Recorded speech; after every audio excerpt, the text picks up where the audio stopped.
காபத்துல்லாவை நோக்கி ஹஜ்ஜுக்காக இன்றைக்கு புறப்படுகிறார்களே, தீண்டாமையை ஒழிக்கக்கூடிய ஒரு மாநாட்டாக ஏதோ ஒரு கூத்தாடிக்கு முஸ்லிம் சமூகத்தில் இருக்கக்கூடிய ஒரு சகோதரி நெஞ்சில் குடியிருக்கும் அண்ணனுக்கு எந்த சமூகத்தை சார்ந்தவர்? இஸ்லாம் சமூகத்தை சார்ந்த ஒரு பெண்மணி. ஷிர்க்ல இருக்கிறீங்க, தாயத்து தகடுல இருக்கிறீங்க. நீங்கள் அல்லாஹ் ஒருவன் தான் வணக்கத்திற்கு அல்லாஹ்வை அஞ்ச வேண்டிய இந்த சமுதாயம் இன்றைக்கு யாரோ ஆட்சி கட்டளில் அமர்ந்திருக்கிறார் என்பதை சிவில் சட்டம் கொண்டு வந்துருவானே, ஹிஜாபை கலட்டி விட்டுருவானே, முத்தலாக் தடை சட்டம் கொண்டு வருவானே, ஆட்சி கட்டளில் அமர்ந்திருக்கிற அநியாயக்கார ஆட்சியாளர்களை பார்த்து. அஸ்ஸலாமு அலைக்கும் வரஹ்மத்துல்லாஹி வபரகாத்துஹு. எல்லாம் வல்ல அல்லாஹ்வின் அருளும் அன்பும் நபிகள் நாயகம் ஸல்லல்லாஹு அலைஹி வஸல்லம் அவர்கள் மீதும் அவர்களின் வழிகாட்டுதல்களை தங்களால் இயன்ற அளவிற்கு பின்பற்றி வாழ்ந்த சஹாபாக்கள், சஹாபிய பெண்மணிகள், குறிப்பாக இஸ்லாம் நமக்கு வழங்கிய இரு பெருநாட்களில் உள்ள ஒன்று ஹஜ்ஜு பெருநாள் எனும் தொழுகையை நபிவழி அடிப்படையில் தொழுதுவிட்டு சிறிது நேரம் மார்க்கத்தினுடைய செய்திகளை, போதனைகளை கேட்பதற்காக இங்கு அமர்ந்திருக்கின்ற சகோதர சகோதரிகள், தாய்மார்கள், உங்கள் அனைவரும் மீதும் வல்ல ரஹ்மானின் அன்பும் அருளும் என்றென்றும் நிலவட்டுமாக என பிரார்த்தனை செய்தவனாக எனது உரையை நான் ஆரம்பம் செய்கிறேன். கண்ணியத்திற்குரிய எல்லாம் வல்ல அல்லாஹ்வின் நல்லடியார்களே, இந்த துல்ஹஜ் மாதம் புனிதமிக்க ஒரு மாதம் என்பது இங்கு அமர்ந்திருக்கின்ற சகோதர சகோதரிகளுக்கு நன்றாக தெரியும். இந்த மாதத்திலே ஏராளமான வணக்க வழிபாடுகள் செய்வதற்கு அல்லாஹ் நமக்கு வழிகாட்டி இருக்கின்றான். பல்வேறு விதமான சிறப்புகள் உள்ளடக்கிய இந்த புனிதமிக்க துல்ஹஜ் மாதத்திலே நமக்கென்ற ஒரு பெருநாளை அல்லாஹ் நமக்கு தந்திருக்கின்றான். இது ஒவ்வொரு வருடமும் துல்ஹஜ் மாதத்திலே ஹஜ்ஜு பெருநாள் எனும் தொழுகையை நாம் நிறைவேற்றி தான் வருகின்றோம். இந்த தொழுகையை தொழக்கூடிய நாம் யாருடைய பின்னணியில் அல்லாஹ் இத்தகைய வணக்கங்களை நிறைவேற்றுவதற்கு நமக்கு ஒரு சிறப்புமிக்க வழிபாட்டை செய்வதற்கு தந்திருக்கிறான்? நமக்கு நன்றாக தெரியும். நபி இப்ராஹிம் அலைஹிஸ்ஸலாம் அவர்களுடைய தியாகத்தினுடைய பின்னணியை, அவர்கள் இந்த மார்க்கத்திற்காக, அல்லாஹ்விற்காக செய்த அர்ப்பணிப்புகளுக்காக வேண்டி ஒவ்வொரு வருடமும் துல்ஹஜ் மாதத்திலே நாம் அவர்களை நினைவுபடுத்துகின்றோம். இப்படி ஏதோ ஒரு நாளில், ஒரு மாதத்தில், குறிப்பிட்ட நாட்களில் மட்டும் நாம் தியாகத்தை நினைவு கூர்ந்துவிட்டு முடித்துவிட வேண்டிய செய்திகளும் அல்ல, வரலாற்றும் அல்ல, படிப்பினைகளும் அல்ல. காலம் காலத்திற்கும் நாம் நம்மளுடைய வாழ்க்கையில் கடைபிடிக்க வேண்டிய அழகான நெறிமுறைகளை, உபதேசங்களை நபி இப்ராஹிம் அலைஹிஸ்ஸலாம் அவர்களுடைய வரலாற்றினுடைய பின்னணியில் நமக்கு கிடைத்திருக்கிறது. ஏராளமான சிறப்புகள் உள்ளடக்கிய நபி இப்ராஹிம் அலைஹிஸ்ஸலாம் அவர்களுடைய வாழ்க்கையிலே அல்லாஹ் அவர்களுக்கு கொடுத்த சிறப்புகள் ஒவ்வொன்றாக நாம் பட்டியலிட்டால் நம்மளுடைய ஈமானிய குலை அப்படி நடுங்கி விடுகிறது. இவ்வளவு சிறப்புகள் நிறைந்த ஒரு நபியாக திகழ்ந்த நபி இப்ராஹிம் அலைஹிஸ்ஸலாம் அவர்கள் எந்த அளவுக்கு என்றால், நாளை மறுமை நாளில் ஒட்டுமொத்த உலக மக்கள் திரட்டப்பட்டிருக்கின்ற அந்த மஹ்ஷர் மன்றத்திலேயே நிர்வாணிகளாக நிறுத்தப்படுகின்ற அந்த நாளில் முதலாக ஆடையை அனுபவிக்கப்படுவர் நபி இப்ராஹிம் அலைஹிஸ்ஸலாம் அவர்கள்தான் என்று நபிகள் பெருமானார் ஸல்லல்லாஹு அலைஹி வஸல்லம் அவர்கள் நமக்கு சொல்கிறார்கள். அல்லாஹ்வுடைய உற்ற தோழர் யார் என்பதை அல்லாஹ் தன்னுடைய திருமறை குர்ஆனில் சுட்டி காட்டுகிற பொழுது, இத்தஹதல்லாஹு இப்ராஹிம ஹலீலா, நபி இப்ராஹிம் அலைஹிஸ்ஸலாம் அவர்களை அல்லாஹ் உற்ற நண்பராக எடுத்துக்கொண்டான். இன்றைக்கு இந்த மாதத்தில் ஆகச் சிறந்த ஒரு வணக்கத்தை நிறைவேற்றக்கூடிய ஒரு வணக்கம் ஹஜ் என்ற ஒரு வணக்கம்.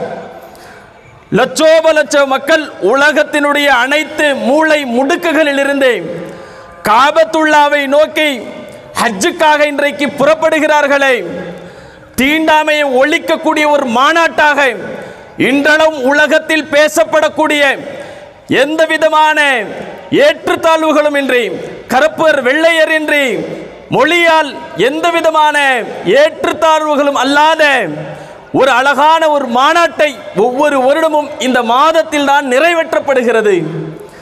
அந்த வணக்கத்தினுடைய பின்னணி எல்லாம் நபி இப்ராஹிம் அலைஹிஸ்ஸலாம் அவர்கள் செய்ததுதான். அந்த ஹஜ் என்ற வணக்கத்திலே குறிப்பிட்ட நாளில் கல்லை எறிவதும் நபி இப்ராஹிம் அலைஹிஸ்ஸலாம் அவர்களுடைய தியாகத்தை நினைவு கூறுவதுதான். சஹீ செய்வதும் நபி இப்ராஹிம் அலைஹிஸ்ஸலாம் அவர்களுடைய தியாகத்தை முன்னிறுத்திதான். இத்தகைய சிறப்புகள் உள்ளடக்கிய நபி இப்ராஹிம் அலைஹிஸ்ஸலாம் அவர்களுடைய தியாகத்தினுடைய ஒவ்வொரு நிமிடமும், வாழ்க்கையினுடைய ஒவ்வொரு நொடியும் அல்லாஹ் நமக்கு ஒரு பாடத்தை வைத்திருக்கிறான். ஏன் இந்த தியாகம், எதற்காக செய்தார், என்ன காரணத்திற்காக செய்தார், அவ்வளவு தியாகம் செய்வதற்கு ஏன் அல்லாஹ் அவ்வளவு சிறப்புகளை அவர்களுக்கு அள்ளி தந்திருக்கிறான் என்றால், அல்லாஹ் தன்னுடைய திருமறை குர்ஆனில் அழுத்தம் திருத்தமாக பதிவு செய்கின்றான். இது எல்லா மோமின்களுக்குமான ஒரு பாடமாக, படிப்பினையாக பெற வேண்டிய ஒரு வசனம். நபி இப்ராஹிம் அலைஹிஸ்ஸலாம் அவர்கள் இவ்வளவு சிறப்புகள் பின்னணியாக கொள்வதற்கு காரணம் என்னவென்றால், சூரத்துல் பக்ரா 2வது அத்தியாயம் 124வது வசனம் ஆயத்தில் அல்லாஹ் சொல்கின்றான், வஇதிப்தலா இப்ராஹிம ரப்புஹு பிகலிமாத்.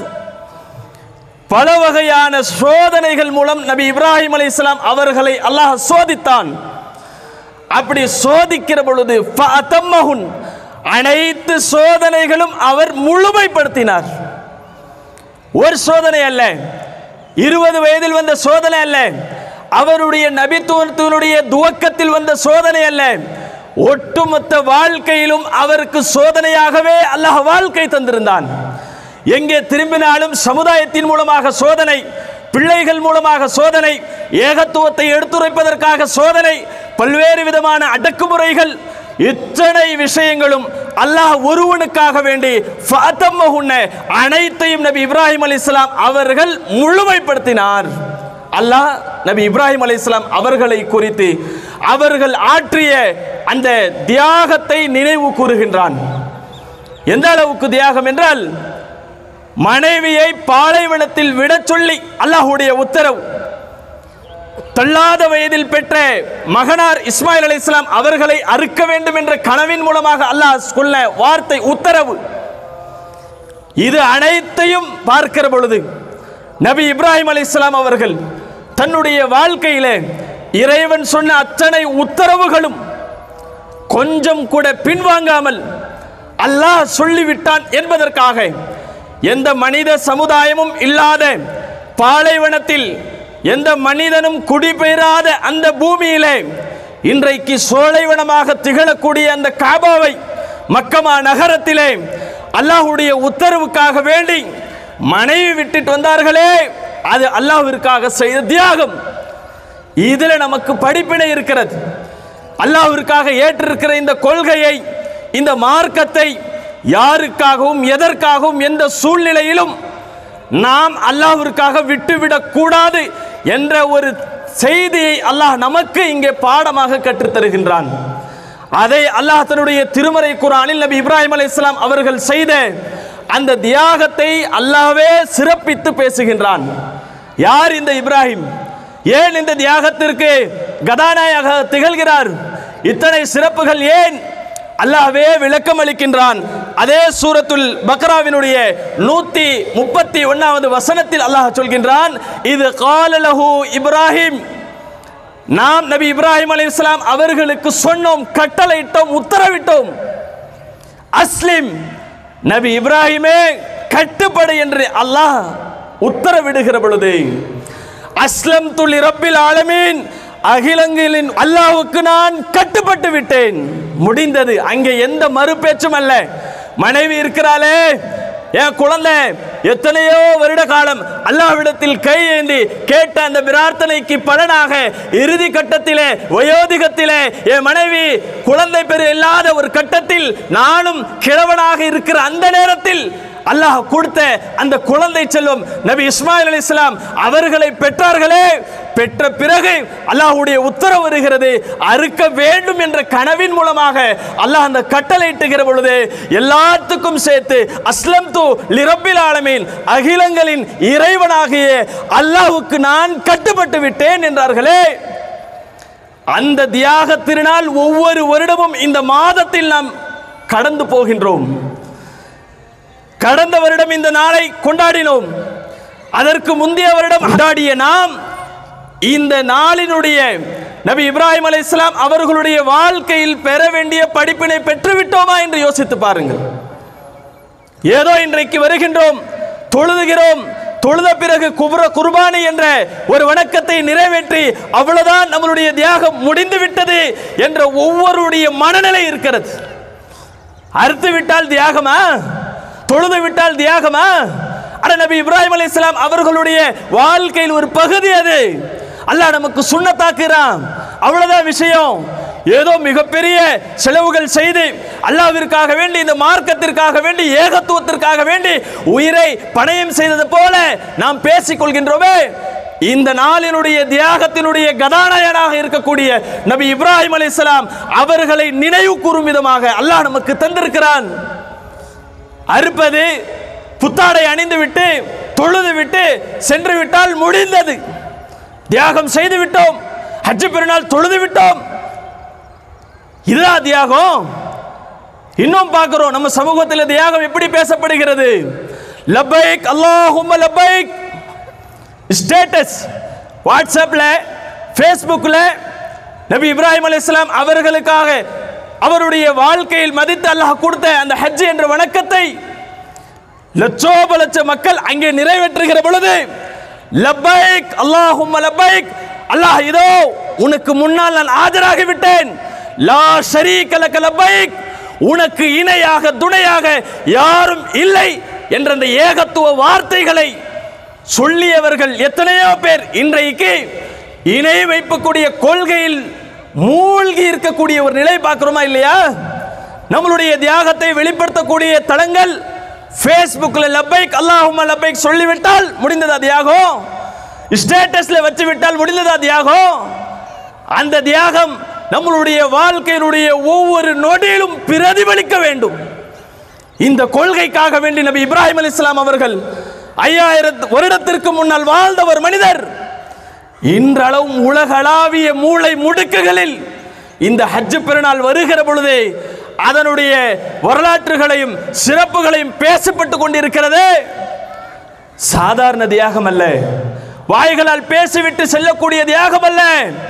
நம்மளுடைய வாழ்க்கையில் அல்லாஹ் நமக்கு தந்திருக்கின்ற இந்த ஏகத்துவத்தை நிலைநாட்டப்படுகிற பொழுது, அதை நம்மளுடைய வாழ்க்கையில் கடைபிடிக்கிற பொழுது ஒவ்வொரு நொடியிலும் சந்திக்க வேண்டிய தியாகங்கள், செய்ய வேண்டிய நம்மளுடைய குர்பானிகள், அல்லாஹ் அதையும் நமக்கு சொல்லி காட்டுகின்றான்.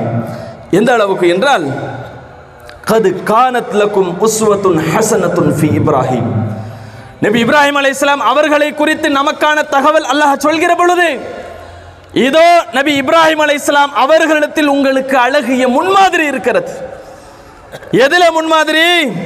நம்மளுடைய வாழ்க்கையில் கடைபிடிப்பதற்கான முன்மாதிரி இருக்கிறது. நம்மளுடைய தொழுகைகளை, வணக்க வழிபாடுகளை சரி செய்வதற்கு முன்மாதிரி இருக்கிறது. நம்மளுடைய குழந்தை குட்டிகளை இந்த மார்க்கத்தின் அடிப்படையில் வார்த்தெடுப்பதற்கான நமக்கு அதில் முன்னறிவிப்பு இருக்கிறது. அவ்வளவு முன்னறிவிப்புகள் உள்ளடக்கி இந்த வாசகத்தை அல்லாஹ் சொல்கிற பொழுது, நபி இப்ராஹிம் அலைஹிஸ்ஸலாம் அவர்களுடைய வாழ்க்கையில் உங்களுக்கு அழகிய முன்மாதிரி இருக்கிறது.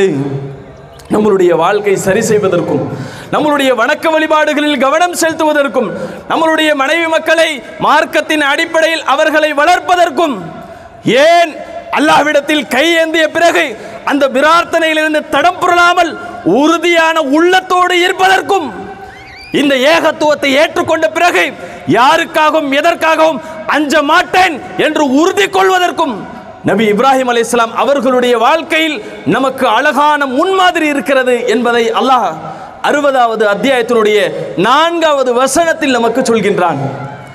எவ்வளவு சிறப்புமிக்க ஒரு நபியாக இருந்தவர், அல்லாஹ்விற்காக வேண்டி தியாகம் செய்தவர்.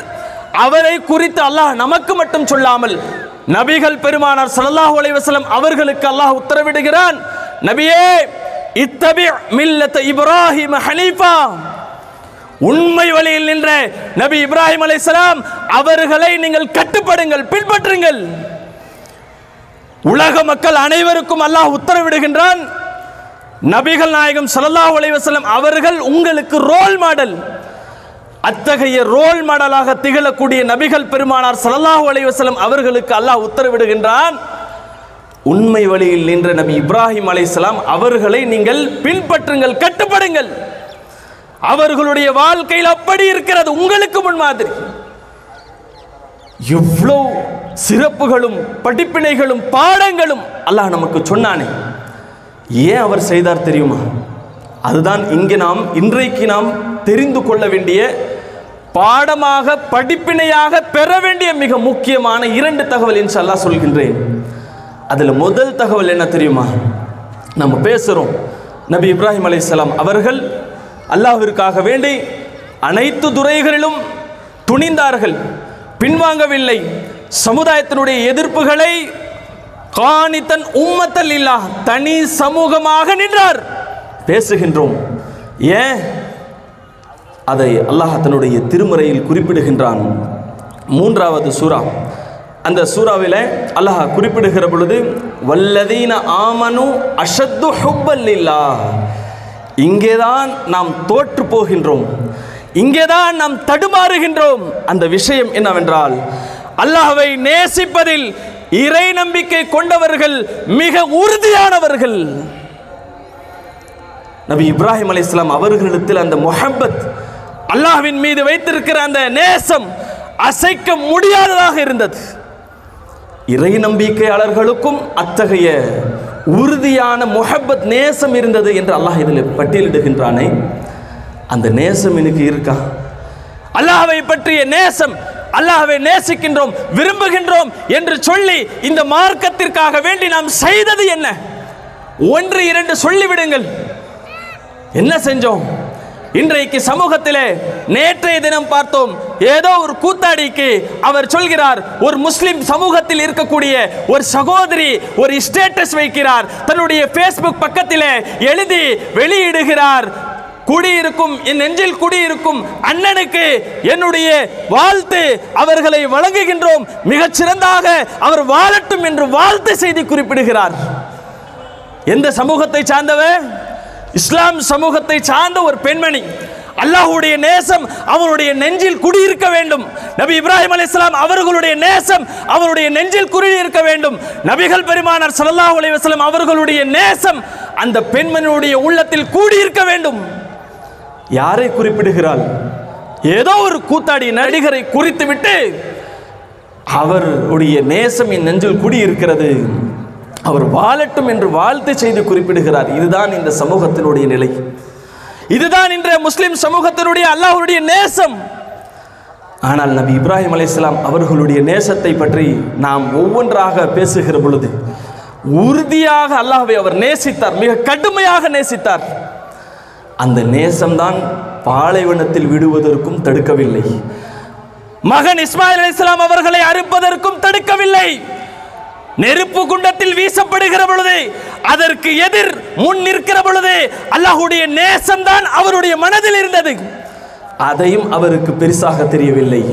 ஒட்டுமொத்த ஊர் மக்கள் திரண்டு அவருக்கு எதிராக கங்கணம் கட்டி கொலை செய்ய வேண்டும் என்று துடித்திற பொழுதும் வல்லதீன ஆமனு அஷத்து ஹுப்பல்லில்லாஹ், அல்லாஹ்வுடைய நேசம் இறை நம்பிக்கையாளர்களில் உள்ளத்தில் உறுதியாக உள்ளது என்று அல்லாஹ் பேசுகின்றானே, அந்த நேசம், அந்த முஹப்பத் நபி இப்ராஹிம் அலைஹிஸ்ஸலாம் அவர்களுடைய உள்ளத்தில் இருந்ததனுடைய விளைவு, எந்த தியாகத்திற்கும் நான் தயார், எதையும் நான் பின்வாங்க மாட்டேன், ஓடி ஒளிய மாட்டேன், நெருப்பு குண்டமாக இருந்தாலும் வீசுங்கள், அதற்கு நான் தயார். இந்த ஏகத்துவத்தை எடுத்துரைப்பதற்கும் சத்தியத்திற்கு எதிராக இருக்கக்கூடிய அசத்தியத்தை ஒழிப்பதற்கும் ஷிர்க்குக்கு எதிராக இருக்கக்கூடிய கோட்டைகளை தகர்ப்பதற்கும் அல்லாஹ்வின் மீது கொண்டிருக்கிற நேசத்தின் விளைவாக நான் ஒருபோதும் பின்வாங்க மாட்டேன் என்றார். அந்த நேசம் இருக்கா? அந்த நேசம் கொஞ்சம் மனதில் கொண்டு வந்து பாருங்கள். அல்லாஹ்வுடைய நேசம் வருகிற பொழுது மனைவியினுடைய நேசம் அங்கே புதிதல்ல, உயர்வல்ல. அல்லாஹ்வுடைய நேசம் நம்மளுடைய நெஞ்சில் கூடியிருந்தால் மகனுடைய நேசம் பெரிதல்ல, சமூகத்தினுடைய நேசம் பெரிதல்ல, உற்றார் உறவினர்களுடைய நேசம் பெரிதல்ல. அல்லாஹ்வுடைய நேசம் குறைந்து விட்டு உலகத்தினுடைய நேசம், சமூகத்தினுடைய நேசம், குடும்பத்தாருடைய நேசம், மனைவியினுடைய நேசம், குழந்தைகளுடைய நேசம், உலகத்தினுடைய வாழ்வாதாரத்தின் நேசம் நம்மளுடைய மனதில் கூடி போயிட்ட காரணத்தினால் தான் இன்றைக்கு ஈமானில் பலகீனர்களாக, வணக்க வழிபாடுகளில் பின்தங்கியவர்களாக, தொழுகை விடக்கூடியவர்களாக ஒவ்வொரு நாளும் நாம் கடந்து விட்டு போகிறோம். இது நபி இப்ராஹிம் அலைஹிஸ்ஸலாம் அவர்களுடைய வாழ்க்கையில் பெற வேண்டிய மிக முக்கியமான பாடம். அல்லாஹ்வுடைய நேசம் நம்முடைய மனதில் ஆழமாக, அழுத்தம் திருத்தமாக கூடி இருக்க வேண்டும். அதே மாதிரி இரண்டாவது தகவலாக அல்லாஹ் குறிப்பிடுகிற பொழுது வலகத் இஸ்தஃபைனாஹு ஃபித் துன்யா, அதே சூரத்துல் பக்ராவில் 130வது வசனத்தில் அல்லாஹ் சொல்கின்றான், இவ்வளவும் அல்லாஹுக்காக செய்த நபி இப்ராஹிம் அலைஹிஸ்ஸலாம் அவர்களை போற்றும் விதமாக அல்லாஹ் சொல்கிற பொழுது அவரை இந்த உலகத்தில் தேர்வு செய்தோம், மறுமையிலும் தேர்வு செய்யப்பட்டவர் தான். வலகத் இஸ்தஃபைனாஹு ஃபித் துன்யா, இந்த உலக வாழ்க்கையில் அவர்களை நாம் தேர்வு செய்தோம். நல்ல மனிதர், இறையச்சமுடையவர், அல்லாஹ்வுக்கு எதையும் செய்ய துணிந்தவர், வணக்க வழிபாடுகளில் ஈடுபடக்கூடியவர், சாலிஹான நபியாகவும் மனிதராகவும் இருந்தார் என்பதற்காக அல்லாஹ் அவரை தேர்வு செய்து கொண்டான் என்ற தகவலையும் அல்லாஹ் சொல்கின்றான். அத்தகைய நபி இப்ராஹிம் அலைஹிஸ்ஸலாம் அவர்களுடைய வாழ்க்கையில் பெற வேண்டிய மிக முக்கியமான படிப்பினை என்னவென்றால், அதையும் அல்லாஹ் நமக்கு சூரத்துல் மும்தஹினா குர்ஆனுடைய 60வது அத்தியாயத்தினுடைய அதே 4வது வசனத்தினுடைய தொடர்ச்சியாக அல்லாஹ் பேசுகின்றான். இது காலு லிகௌமிஹிம், நாம் பெற வேண்டிய இந்த தியாக திருநாளினுடைய தந்தையாக இருக்கக்கூடிய, நாயகனாக இருக்கக்கூடிய நபி இப்ராஹிம் அலைஹிஸ்ஸலாம் அவர்கள் தன்னுடைய சமுதாயத்திற்கு மத்தியிலே அவர் பேசுகிறார். இது காலு லிகௌமிஹிம், தன்னுடைய சமூகத்தாருக்கு சொன்னார்கள், இன்னா புர்ஆஉ மின்கும், உங்களை விட்டு நான் விலகியவர், உங்களுக்கும் எனக்கும் சம்பந்தம் இல்லை, உங்களோட நேசம் இல்லை, உங்களோட பாசம் இல்லை. எதுவரைக்கும் என்றால் அல்லாஹ் அதில் சொல்கின்றான், ஒமிம்மா தஅபுதூன மின் தூனில்லாஹ் கஃபர்னா பிக்கும் வபதா பைனனா வபைனகுமுல் அதாவத்து வல் பக்தாவ் அபதன் ஹத்தா துஅமின பில்லாஹி வஹ்தா. எதுவரைக்கும் இந்த பகைமை தொடரும் என்றால், வணக்கத்திற்குரியவன் அல்லாஹ் ஒருவன் தான் என்று சொல்லி என்றைக்கு நீங்கள் ஏகத்துவவாதிகளாக மாறுவீர்களோ, முஃமின்களாக ஆவீர்களோ, அப்போது வரைக்கும் உங்களுக்கும் எங்களுக்கும் இடையே அந்த வெறுப்பும் தொடர்ந்து கொண்டே இருக்கும் என்றார்கள் நபி இப்ராஹிம் அலைஹிஸ்ஸலாம் அவர்கள். இந்த கொள்கைக்காக வேண்டி, அல்லாஹ் கொடுத்த இந்த அழகிய இந்த மார்க்கத்திற்காக வேண்டி தந்தையும் இழந்தார், ஊர்க்காரர் உறவினர்களையும் இழந்தார். ஏன்? அல்லாஹ்வுடைய மார்க்கம் அவ்வளவு சிறப்பு வாய்ந்தது. ஒட்டுமொத்த உலகம் நிறைந்த நமக்கு செல்வங்கம் அளிக்கப்பட்டிருந்தாலும் இந்த மார்க்கம், இந்த ஏகத்துவம் நமக்கு கிடைக்கவில்லை என்றால் அதை விட ஒரு நஷ்டம் வேறு எதையும் கிடையாது. அதனால் நபி இப்ராஹிம் அலைஹிஸ்ஸலாம் அவர்கள் தன்னுடைய சமுதாயத்திற்கு சொன்னார்கள், ஷிர்க்ல இருக்கிறீங்க, தாயத்து தகடுல இருக்கிறீங்க, மூழ்கி போயிருக்கிறீங்க, நீங்கள் அல்லாஹ் ஒருவன் தான் வணக்கத்திற்கு தகுதியானவன் என்று சொல்கிற வரைக்கும் கஃபர்னா பிக்கும் வபதா பைனனா வபைனகுமுல் அதாவத்து வல் பக்தாவு, உங்களுக்கும் எங்களுக்கும் இடையே என்றென்றும் பகைமையும் வெறுப்பும் இருந்து கொண்டே இருக்கும். பேசட்டும், இவர்கள் எங்களோடு பேசவில்லை, பழகவில்லை, நேசம் கொள்ளவில்லை என்று எது பேசினாலும் இந்த ஏகத்துவத்திற்காக எதையும் செய்ய தயார். அத்தகைய ஒரு நிலைப்பாட்டில் நபி இப்ராஹிம் அலைஹிஸ்ஸலாம் அவர்கள் வாழ்ந்துவிட்டு நமக்கு முன்னோடியாக படிப்பினை பெறுவதற்கான ஒரு செய்தியாக அல்லாஹ் இதில் சொல்கின்றான். அதே நபி இப்ராஹிம் அலைஹிஸ்ஸலாம் அவர்களிடத்தில் ஏராளமான துவாக்களின் மூலமாக அல்லாஹ்விடத்தில் கேட்டார்கள். அதில் மிக முக்கியமான ஒன்று, நாம் நினைவுபடுத்திக் கொள்ள வேண்டிய ஒரு விஷயம், நம்மளுடைய வாழ்க்கையில் மாற்றத்தை கொண்டு வர வேண்டிய ஒரு விஷயம், வணக்கத்தில் அதிகம் கவனம் செலுத்த வேண்டிய மிக முக்கியமான வணக்கம், அந்த தொழுகை குறித்து கேட்டார்கள். அல்லாஹ் அதையும் சொல்கின்றான். சூரத்துல் இப்ராஹிம் 14வது சூறாவில் 40வது வசனத்தில் அல்லாஹ் சொல்கின்றான், ரப்பி ஜஅல்னி முகீமஸ்ஸலாஹ். நபி இப்ராஹிம் அலைஹிஸ்ஸலாம் அல்லாஹ்விடத்தில் கேட்கிறார்கள், என் இறைவா, என்னையும் என் வழித்தோன்றல்களையும் தொழுகையை நிலைநிறுத்தக்கூடியவர்களாக ஆக்கு. புரியுதா? எவ்வளவு தியாகம்! அந்த தியாகத்திற்கு மத்தியிலே அல்லாஹ்வை நினைவு கூறுவதை விட்டும் ஒருபோதும் பின்வாங்கவில்லை. அல்லாஹ்விடத்தில் கேட்டார்கள், முகீமஸ்ஸலாஹ், தொழுகையை நிலைநாட்டக்கூடியவராக என்னை ஆக்கு. இன்றைக்கு அந்த தொழுகை இருக்கா? தியாகத்தை இன்றைக்கு ஹஜ் பெருநாள் தொழுகின்றோம். ஏன்? எதற்கு? அந்த தகுதிகள் வளர்த்து கொள்ளணும். இன்றைக்கு தொழுகையில பின்தங்கியவர்களாக, தொழாதவர்களாக, அரஃபா நோன்பு வைத்துவிட்டு தொழுகையில் ஈடுபட்டவர்கள் இன்றைக்கு தொழுகையில் இல்லை. ஒரு நாளுக்காக, நோன்புக்காக அல்ல, என் நேரமும் என் உயிர் போனாலும் வரைக்கும் தொழப்படுகின்ற இந்த தொழுகை, நான் நோயாளியாகவோ பயணத்திலேயோ எங்கே இருந்தாலும் நான் தொழ வேண்டிய மிக முக்கியமான வணக்கம் இந்த தொழுகை.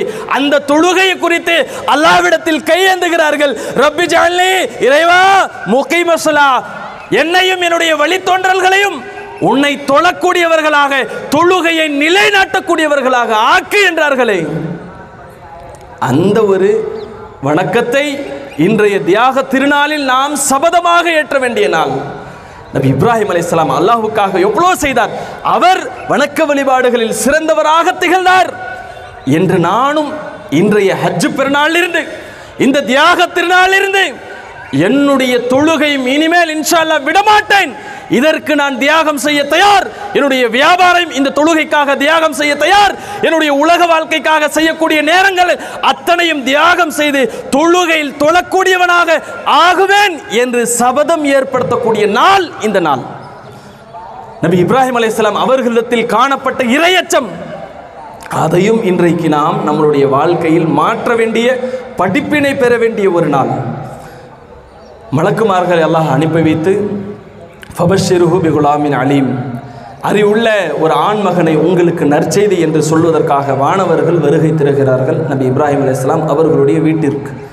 அப்படி வருகிற பொழுது இப்ராஹிம் அலைஹிஸ்ஸலாம் அவர்கள் ஃபஅவ்ஜஸ மின்ஹும் ஹீஃபா, அவர்களை பற்றி மனதிற்குள் பயந்தார். எதற்காக வானவர்கள் வந்திருக்காங்க? ஏதாவது தண்டனை கொண்டு வந்திருக்காங்களா? அல்லாஹ் ஏதாவது அழிக்க வேண்டும் என்று அனுப்பி வைத்திருக்கிறானா என்று அந்த மலக்குமார்கள் வந்ததை குறித்து நபி இப்ராஹிம் அலைஹிஸ்ஸலாம் அவர்கள் மனதில் நடுங்குகிறார், பயப்படுகிறார். அல்லாஹ் எதற்கு அனுப்பி வைத்திருக்கிறான் தெரியலையே. ஏன் இந்த வானவர்கள் வந்தார்கள் கேட்கிறார்கள். ஃபால ஃபமா கத்புக்கும் அய்யுஹல் முர்சலூன், மலக்குமார்களே, நீங்கள் வந்ததனுடைய நோக்கம் என்ன? அழிப்பதற்கா? ஏதாவது ஒரு சமுதாயத்தை அல்லாஹ்வுடைய கோபத்திற்கும் சாபத்திற்கும் ஆளானவர்களை இந்த உலகத்தையே விட்டு அனுப்புவதற்கா? நபி இப்ராஹிம் அலைஹிஸ்ஸலாம் அவர்கள் மலக்குமார்கள்ட்ட கேட்கிறார்கள், ஃபமா ஹத்புக்கும் அய்யுஹல் முர்சலூன், ஏன் வந்தீங்க? 51வது சூரத்து தாரியாத் அல்லாஹ் இதை தெளிவுபடுத்துகின்றான். அவங்க சொல்றாங்க, லூத் என்ற சமுதாயத்தை அழிப்பதற்காக வந்தோம். ஒரு சமுதாயத்தை அழிக்க வேண்டும் என்றால் அல்லாஹ் சொல்கின்றான், ஃபகுல்லன் அஹதனா பிதம்பி. சூரத்துல் அன்கபூத் 29வது அத்தியாயத்தினுடைய 40வது வசனத்தில் சொல்கின்றான், ஒவ்வொருவரையும் அவரது பாவத்தின் காரணமாகவே பிடித்தோம். ஒவ்வொரு சமுதாயத்தை அல்லாஹ் ஏன் அழித்தான்? அவர்கள் செய்த பாவம், அவர்கள் செய்த துரோகம். அல்லாஹ் சொல்லக்கூடிய இந்த மார்க்கத்தை விட்டு, நடைமுறையை விட்டு, இறையச்சத்தை விட்டு, அல்லாஹ்வுக்கு பயப்பட வேண்டிய அனைத்து விஷயங்களையும் புறந்தள்ளிவிட்டு உலகத்திற்காக, உலகத்தினுடைய ஆசாபாசங்களில் மூழ்கிவிட்டு, பாவங்களில் மூழ்கிவிட்டு, பாவங்களே வாழ்க்கை என்று வாழக்கூடியவர்கள் இன்றைக்கு சமுதாயத்தினுடைய நிலை. அதை அல்லாஹ் குறிப்பிடுகின்றான். ஏன் உங்களை தண்டிக்கிறோம்? ஃபகுல்லன் அஹதனா பிதம்பி, நீங்கள் செய்யக்கூடிய பாவத்தின் காரணமாக தான் உங்களை தண்டிக்கிறேன். இன்றைக்கு எவ்வளோ பெரிய பாவம் அல்லாஹ்வுக்கு நாம் செய்கின்றோம், செய்து கொண்டுதான் இருக்கின்றோம். அல்லாஹ்வுடைய பயம் இல்லை, அல்லாஹ்வை அஞ்ச வேண்டிய இந்த சமுதாயம் இன்றைக்கு யாரோ ஆட்சி கட்டலில் அமர்ந்திருக்கிறார் என்பதை குறித்து பொது சிவில் சட்டம் கொண்டு வந்துருவானே, ஹிஜாபை கலட்டி விட்டுருவானே, முத்தலாக் தடை சட்டம் கொண்டு வருவானே என்று சொல்லி இன்ற சமுதாயம், அல்லாஹ்வுக்கு பயப்பட வேண்டிய இந்த சமுதாயம், இன்றைக்கு முஸ்லிம் சமுதாயத்தினுடைய பயம், ஆட்சி கட்டலில் அமர்ந்திருக்கிற அநியாயக்கார ஆட்சியாளர்களை பார்த்து பயப்படுகின்றோம். அவன் கொண்டு வருகின்ற பொது சிவில் சட்டத்தை குறித்து விவாதிக்கின்றோம். அட அல்லாஹ் சொல்றான், என்ன பயப்படு. நபி இப்ராஹிம் அலைஹிஸ்ஸலாம் அவர்கள் பயந்தார்கள், இறையச்சத்தை வெளிப்படுத்தினார்கள். அந்த இறையச்சத்தை இல்லாமல் அல்லாஹ்வை பயப்படாதவர்கள் குறித்துக் கொள்ளுங்கள்.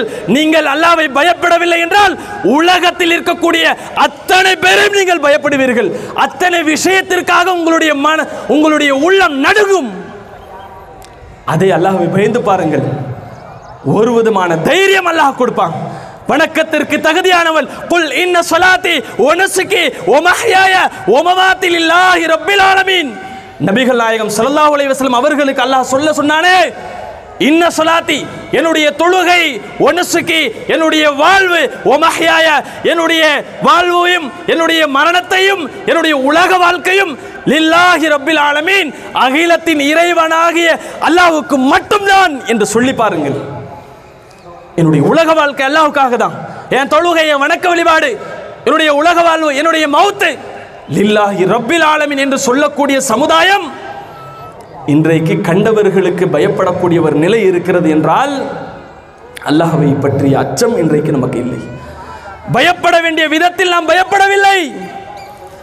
இன்றைக்கு பல்வேறு விஷயங்கள், உலகம் தொடர்பான விஷயங்களை பேசப்பட்டு அதன் தொடர்பாக பயப்படக்கூடிய சமுதாயம் இருக்கு. ஆனால் ஒன்றை புரிந்து கொள்ளுங்க, அல்லாஹ் நமக்கு சொல்கின்றான், இந்த முஃமின்களுக்கு சொல்கின்றான். இறுதியான ஒரு வசனம் ஆலி இம்ரான், குர்ஆனுடைய 3வது சூறாவில் 200வது வசனம், கடைசி வசனம். நீங்கள் வெற்றி பெற வேண்டும் என்றால் இந்த தியாக திருநாள் முடிவு செய்யுங்கள். அல்லாஹ் சொல்கின்றான், யா அய்யுஹல்லதீன ஆமனு, இறை நம்பிக்கை கொண்ட மக்களே, இஸ்பிரு நீங்கள் பொறுமையாக இருங்கள், வசாபிரு அந்த பொறுமையில் மற்றவர்களை நீங்கள் மிகைத்து விடுங்கள், வராபித்து உறுதியாக நில்லுங்கள். எந்த கொம்பன் வந்தாலும் எது நடந்தாலும் உலகத்திலே எங்களை பாதுகாப்பதற்கு ஹஸ்புனல்லாஹு வ நிஅமல் வக்கீல், அல்லாஹ் எங்களுக்கு சிறந்த பாதுகாவலன் என்று உறுதி கொள்ளுங்கள். அப்பொழுது நீங்கள் பேசுங்கள், இஸ்பிரு நீங்கள் பொறுமையாக இல்லுங்கள், வசாபிரு அந்த பொறுமையில் மற்றவர்களை மிகைத்து விடுங்கள், வராபித்து உறுதியாக நில்லுங்கள், ஒத்தகுல்லா அல்லாஹ்வை நீங்கள் பயந்து கொள்ளுங்கள், லஅல்லக்கும் துஃப்லிஹூன் நீங்கள் தான் ஜெயிப்பீர்கள் என்று அல்லாஹ் சொல்கின்றானே. இத்தகைய 4 சிறப்புகளை நபி இப்ராஹிம் அலைஹிஸ்ஸலாம் அவர்களிடத்தில் இருந்தது. அந்த 4 தகுதிகள் என்னவென்றால், பொறுமையாக இருக்கணும், அந்த பொறுமையில் தடுமாறிவிடக் கூடாது, மற்றவர்களை மிகைத்து விட வேண்டும், உறுதி மனப்பான்மை வேண்டும், அதே மாதிரி அல்லாஹ்வை பற்றிய அச்சம் வேண்டும். அத்தகைய இந்த தியாக திருநாளில் நாம் சபதம் ஏற்படுத்தி இந்த நாளுக்காக வேண்டி அல்லாஹ் இத்தகைய ஒரு பெருநாளை நமக்கு தந்திருக்கிறானே, வெறுமனே குர்பானி மாடுகளை அறுத்துவிட்டு அதை சாப்பிட்டு விட்டு போறதற்கு அல்ல. ஒவ்வொரு நாளும் இந்த மார்க்கத்திற்காக நம்மளுடைய தியாகத்தினுடைய முக்கியத்துவம் என்ன என்பதை அல்லாஹ் நினைவுபடுத்தும் விதமாக இந்த நாளை நமக்கு தந்திருக்கிறான். அத்தகைய முஃமின்களாக இருக்கக்கூடிய நாம் தியாகம் செய்யக்கூடிய முன்வர வேண்டும். அல்லாஹ்விற்காக வேண்டி, இந்த மார்க்கத்திற்காக வேண்டி அத்தகைய தியாக மனப்பான்மையோடு வாழக்கூடிய நன்மக்களாக அல்லாஹ் உங்களுக்கும் எனக்கும் அருள் புரிவானாக. அஸ்ஸலாமு அலைக்கும் வரஹ்மத்துல்லாஹி வபரகாத்துஹு.